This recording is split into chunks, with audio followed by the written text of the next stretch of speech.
हाय दोस्तों, आप सभी का मेरे YouTube चैनल पर हार्दिक स्वागत है। तो दोस्तों, इस वीडियो में हम लेके आए कम्युनिटी फार्मेसी एंड मैनेजमेंट का क्वेश्चन पेपर, जो दोस्तों 12 जुलाई 2023 को हुआ था, जो डी फार्मा फाइनल ईयर वाले स्टूडेंट से रिलेटेड रखता है। तो दोस्तों, इसको जल्दी से हम देख लेते हैं। तो दोस्तों, आपको हम बता दें कि ये क्वेश्चन पेपर ये हुआ था, इसकी टाइमिंग रही थी 3 घंटे की और मैक्सिमम मार्क्स थे 80 मार्क्स। अटेम्प्ट ऑल क्वेश्चंस यानी सभी पार्ट आपको अटेम्प्ट करने थे और ये कुछ इंस्ट्रक्शन है वो आप पढ़ सकते हैं। तो दोस्तों, आपको हम बता दें कि इसमें हम वैसे आपको बताएंगे पार्ट ए में कौन से क्वेश्चन देखने को मिले, पार्ट बी में कौन से क्वेश्चन देखने को मिले और पार्ट सी में कौन से क्वेश्चन देखने को मिले। तो दोस्तों, आपको हम बता दें पार्ट सी को हम पूरी तरह क्लियर करके चलेंगे और पार्ट ए है और पार्ट सेकंड है, उसमें आपको हम क्वेश्चन बताते चलेंगे कि कौन से क्वेश्चन आए थे। और जो पार्ट सी है एमसीक्यू से रिलेट रखता है, ऑब्जेक्टिव मल्टीपल चॉइस क्वेश्चंस हैं। तो दोस्तों, उसको हम सॉल्व करते चलेंगे। तो जल्दी से बिना देरी किए जल्दी से इस वीडियो को देख लेते हैं। तो पहला क्वेश्चन आया था पार्ट ए के तहत। पार्ट ए मतलब लॉन्ग क्वेश्चन से रिलेट रखता है, तो उसमें मतलब आपको 6 क्वेश्चन करने थे। Each question carry equal marks, यानी इक्वल मार्क्स थे प्रत्येक क्वेश्चन के। जो 7 क्वेश्चन दिए गए थे, इसमें से केवल आपको 6 क्वेश्चन करने थे। तो पहला क्वेश्चन पूछा गया था, explain the role of community pharmacist. तो दोस्तों, कम्युनिटी फार्मासिस्ट का रोल क्या होता है वो आपको बताना था। नेक्स्ट क्वेश्चन पूछा गया था, describe different part of prescription. जो प्रेस्क्रिप्शन के पार्ट्स होते हैं उसके बारे में आपको डिफरेंट तरीके से आपको डिस्क्राइब करना था, यानी कि उसे एक्सप्लेन करना था जो पार्ट्स होते हैं प्रेस्क्रिप्शन के।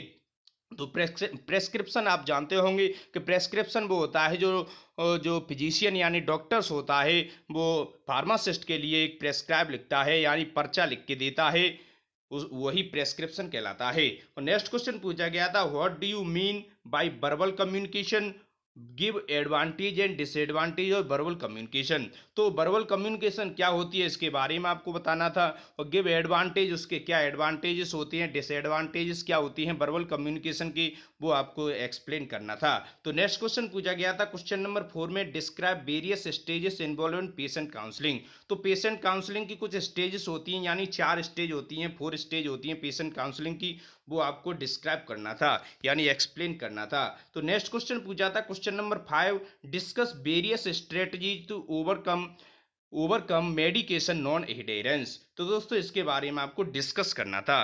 तो नेक्स्ट क्वेश्चन पूछा था क्वेश्चन नंबर 6 पूछा था, how will you select site for the establishment of new community pharmacy. तो दोस्तों, इसके बारे में आपको एक्सप्लेन करना था। नेक्स्ट क्वेश्चन पूछा गया था question number 7, what is procurement, यानी प्रोक्योरमेंट क्या होता है, explain in short process of procurement, और उसके बारे में आपको एक शॉर्ट नोट लिखना था। तो दोस्तों, ये 7 क्वेश्चन थे, केवल आपको इसमें से 6 क्वेश्चन करने थे। तो नेक्स्ट क्वेश्चन देख लेते हैं, नेक्स्ट पार्ट देख लेते हैं यानी पार्ट बी देख लेते हैं। इसके तहत शॉर्ट क्वेश्चन पूछे गए थे, प्रत्येक क्वेश्चन 3 नंबर का पूछा गया था। इसमें क्वेश्चन पूछे गए थे 11 और आपको अटेम्प्ट करने थे केवल 10। ठीक है। तो पहला क्वेश्चन पूछा गया था, right a note on handling of prescription, यानी प्रेस्क्रिप्शन ऑफ हैंडलिंग क्या होती है उसके बारे में आपको शॉर्ट नोट लिखना था। नेक्स्ट क्वेश्चन पूछा गया था, right a note on body language is a type of communication, यानी बॉडी लैंग्वेज के बारे में आपको लिखना था, जो किस प्रकार की टाइप ऑफ कम्युनिकेशन है उसके बारे में आपको बताना था। तो नेक्स्ट क्वेश्चन पूछा गया था question number 3, define patient information leaflet, give importance of patient information leaflets. इसमें पूछा गया था कि जो पेशेंट इंफॉर्मेशन लीफलेट होती है उसकी डेफिनेशन पूछी गई थी और उसका क्या महत्व होता है ये पूछा गया था। तो नेक्स्ट क्वेश्चन पूछा गया था क्वेश्चन नंबर 4, ब्रीफ इन यानी right in brief patient counselling points for tuberculosis, यानी टीबी के बारे में जो पेशेंट काउंसलिंग है उसके तहत क्या क्या काउंसलिंग की जाती है उसके बारे में आपको बताना था।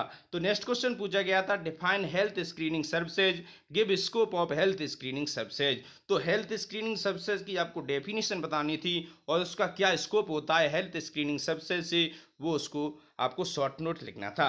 तो नेक्स्ट क्वेश्चन पूछा गया था question number 6, right a brief note on OTC medication in India. OTC का मतलब होता है ओवर द काउंटर, ओटीसी का मतलब होता है नॉन प्रेस्क्रिप्शन, यानी बिना पर्चे वाली दवाओं को ओटीसी मेडिकेशन की लिस्ट में जाना जाता है। तो उसके बारे में आपको एक शॉर्ट नोट लिखना था। तो नेक्स्ट क्वेश्चन पूछा था क्वेश्चन नंबर 7, आपकी स्क्रीन पर आप देख सकते हैं। तो क्वेश्चन नंबर 7 के तहत पूछा गया था कि give the symptom and advice for self care in skin disorder. जो स्किन डिसऑर्डर होता है उसके उसके बारे में मतलब give the symptoms and advice for self care in skin disorder, इसके ऊपर आपको एक शॉर्ट नोट लिखना था।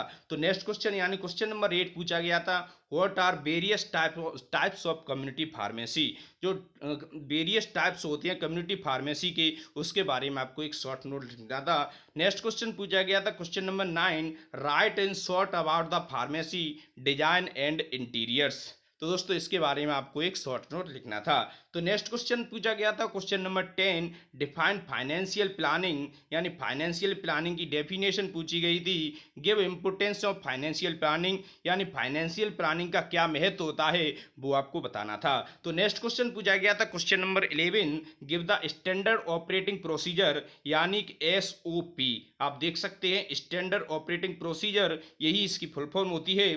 तो इसमें SOP की पूछी गई थी, तो give the standard operating procedure for dispensing of medicines. ठीक है, इसके बारे में आपको एक शॉर्ट नोट लिखना था। तो दोस्तों नेक्स्ट क्वेश्चन देख लेते हैं, इसे हम सॉल्व भी करते चलेंगे। तो नेक्स्ट पार्ट है पार्ट C। तो दोस्तों इसके तहत हम देखेंगे ऑब्जेक्टिव टाइप क्वेश्चंस। तो कौन से देखेंगे? ऑब्जेक्टिव टाइप क्वेश्चंस, यानी ये इसमें सभी क्वेश्चन आपको करने थे, यानी प्रत्येक क्वेश्चन 1 मार्क्स का है, यानी कि इसके तहत आपको 20 क्वेश्चन देखने को मिलेंगे। तो पहला क्वेश्चन है the history of community pharmacy in India starts with opening of chemist shop in year. तो दोस्तों इसमें से कोई एक ऑप्शन सही होगा जो सही होगा, यानी कि इसमें पूछा गया है the history of community pharmacy in India starts with opening of chemist shop. जो केमिस्ट शॉप है वो इंडिया में कब खुली गई थी, कौन सी सन में खुली गई थी, यानी 1811, 1812, 1813 या 1814। तो इसका सही आंसर होगा 1811, यानी कि ऑप्शन नंबर ए हो जाएगा इसका सही आंसर। ये कोलकाता में खुली गई थी पहली केमिस्ट की शॉप 1811 में। The preparation of SOP, second question है the preparation of SOPs in pharmacy is responsibility of. तो दोस्तों ये रिस्पॉन्सिबिलिटी होती है किसकी? स्टाफ नर्स, फिजिशियन, फार्मासिस्ट या नन। तो दोस्तों इसका सही आंसर हो जाएगा फार्मासिस्ट, यानी कि ऑप्शन C हो जाएगा इसका सही आंसर। तो नेक्स्ट क्वेश्चन है question number 3, the part of prescription called subscription contains direction to the. तो दोस्तों पार्ट ऑफ जो प्रेस्क्रिप्शन का पार्ट होता है, तो सब्सक्रिप्शन होता है, उसमें कंटेंस होता है direction to the physician, pharmacist, staff nurse और नन। तो दोस्तों इसका भी सही आंसर फार्मासिस्ट हो जाएगा, यानी कि ऑप्शन नंबर B हो जाएगा फार्मासिस्ट। तो नेक्स्ट क्वेश्चन है communication is a parts of skill. तो दोस्तों कम्युनिकेशन किस प्रकार का पार्ट होता है, स्किल का किस प्रकार का होता है, हार्ड होता है, सॉफ्ट होता है, रफ होता है या शॉर्ट होता है। तो दोस्तों आप अंदाजा लगा सकते हैं कि ये सॉफ्ट स्किल होता है। कम्युनिकेशन क्या होता है? कम्युनिकेशन एक सॉफ्ट स्किल पार्ट होता है। कैसा होता है? ऑप्शन नंबर B हो जाएगा इसका सही आंसर। तो नेक्स्ट क्वेश्चन है question number 5, emails and websites are the type of web blank communication. तो दोस्तों आप अंदाजा लगा सकते हैं ईमेल्स और website are the type of written communication होगा, क्योंकि ईमेल रिटन करते हैं ना, रिटन करते हैं तो रिटन कम्युनिकेशन की कैटेगरी में आ जाता है। तो ऑप्शन नंबर 20 में से आप चूज कर सकते हैं A और B।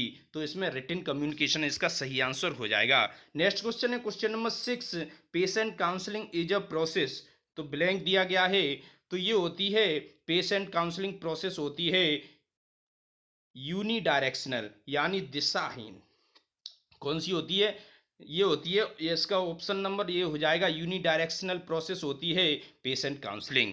तो नेक्स्ट क्वेश्चन है question number 7, a faithful adherence by the patient the prescribers instruction is called. तो प्रेस्क्राइबर्स की इंस्ट्रक्शन के हिसाब से पेशेंट उसका पालन करता है तो उसे कहा जाता है पेशेंट कॉम्प्लियंस, यानी रोगी अनुपालन। पेशेंट कॉम्प्लियंस, रोगी द्वारा उसका सही से पालन करना पेशेंट कॉम्प्लियंस कहलाता है। तो इसका पेशेंट कॉम्प्लियंस सही आंसर हो जाएगा। नेक्स्ट क्वेश्चन है question number 8, sphygmomanometer is use to measure. तो स्पिग्मोमेनोमीटर का यूज किससे मापने के लिए किया जाता है? तो इसे किया जाता है ब्लड प्रेशर को मापने के लिए, यानी कि ब्लड प्रेशर हो जाएगा इसका सही आंसर। तो नेक्स्ट क्वेश्चन है question number 9, mammogram is a look for early signs of. तो दोस्तों मेमोग्राम का मतलब होता है ब्रेस्ट रिलेटेड है, जो ब्रेस्ट कैंसर है वो मेमोग्राफी होती है। मेमोग्राफी का मतलब होता है, मेमोग्राफी एक एक्सरे होता है जो ब्रेस्ट में कैंसर का पता करने के लिए यूज किया जाता है।